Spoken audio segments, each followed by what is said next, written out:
Hello, halfway students and families. This is Mrs. Coppercheck again, and I am going to be reading another chapter of Storm Runners.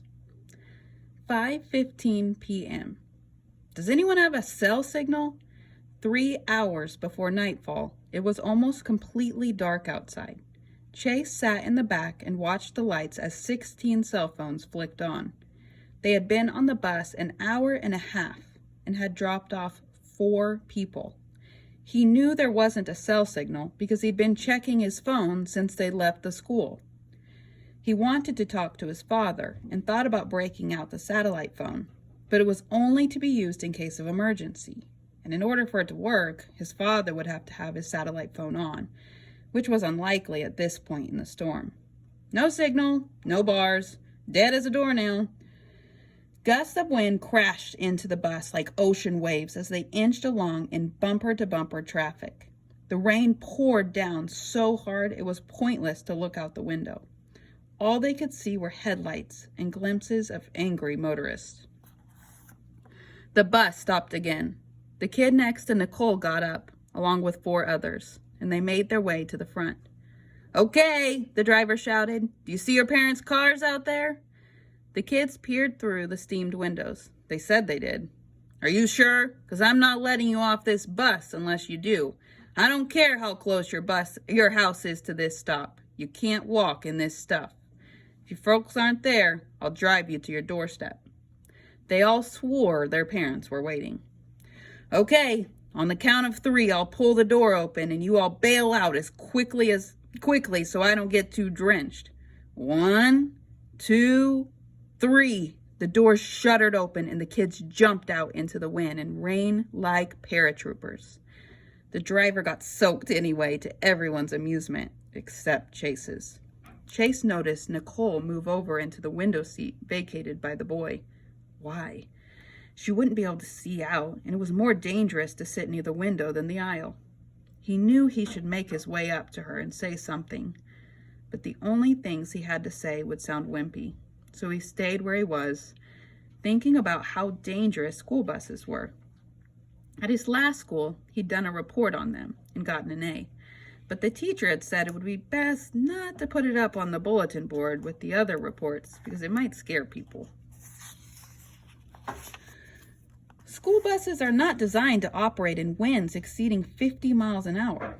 Even on a calm day, school buses aren't that safe. In every state, it's against the law to drive in a car without a seatbelt. By law, children under a certain weight have to ride in the back, strapped into an appropriate car seat or booster. Parents wait with their kids at the bus stop so nothing bad happens to them. Then they watch them climb into the yellow death trap and blow them kisses goodbye. Chase is being a little dramatic here.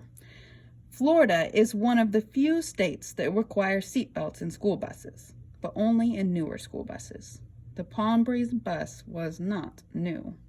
The driver was the only one belted in. Wimp, Chase thought, but he couldn't help himself. Over the past year, he'd seen too many disasters. And what happened when people didn't recognize them for what they were? The kids on the bus thought this was an adventure, but Chase knew it was just the beginning of what, for some of them, would be the worst night of their lives.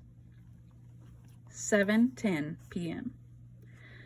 The wind got stronger and the rain fell harder.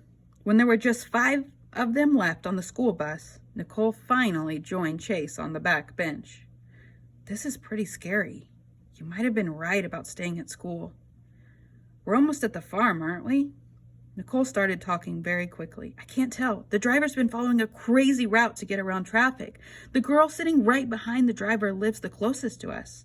I think her name's Rashawn. She's a new girl. Someone told me her father's the caretaker of the wildlife refuge next to our farm. The caretaker's house is 5 miles farther out. She's usually already on the bus when I get on in the morning. I guess her parents took her to school today. She's probably wishing they had picked her up too. I'm sorry I called you paranoid." Chase smiled, not at Nicole's nervousness, but at something his father had said to his Uncle Bob when Uncle Bob accused him of being paranoid. "I wasn't insulted," Chase said. "Paranoia is just another word for heightened awareness." Funny, Nicole said, relaxing a little. Why are you sitting way back here? Chase pointed at the emergency door. Safer. The bus stopped. 2 more people jumped off, leaving Chase, Nicole, and the girl sitting up front. Tell me about the refuge, Chase said, as the bus lurched forward. He didn't really care about the refuge, but he felt that if he could keep her talking, it might calm her down. It borders one end of our farm. We actually used to own a good piece of the refuge land, but my grandfather donated it to the state. How big is it? It's huge and getting bigger. The state bought a large parcel of land down the road from us with a levee on it. Eventually, they'll buy our place, which will connect the levee property to the refuge. Your dad's gonna sell the farm? Not anytime soon, but yeah, he'll sell it. If the circus goes under, we won't need the land. What's on the refuge?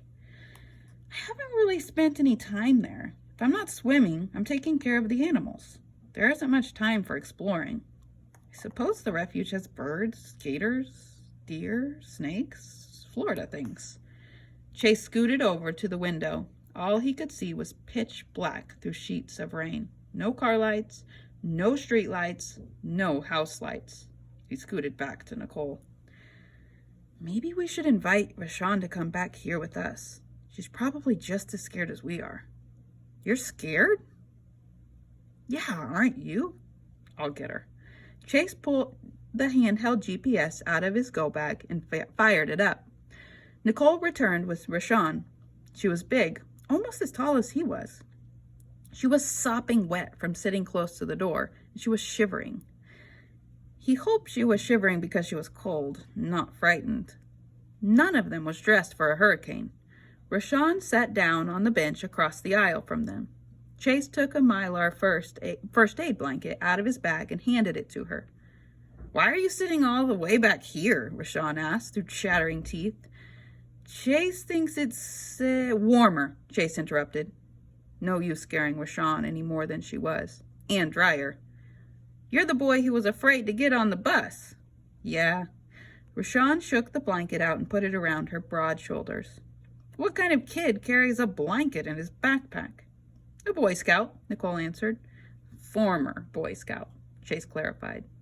That bus driver's lost, Rashawn said. What makes you think that? Chase asked. Been sitting behind him since we left school. He talks to himself. He also curses. A lot. Everything was fine until he dumped off those last 2 kids. He took what he thought was a shortcut. Do you know where we are? Rashawn shook her head, splashing water from her wet hair on both of them. I've only been here a month. I couldn't find my way home from school on a bet. Guess I should have been paying better attention.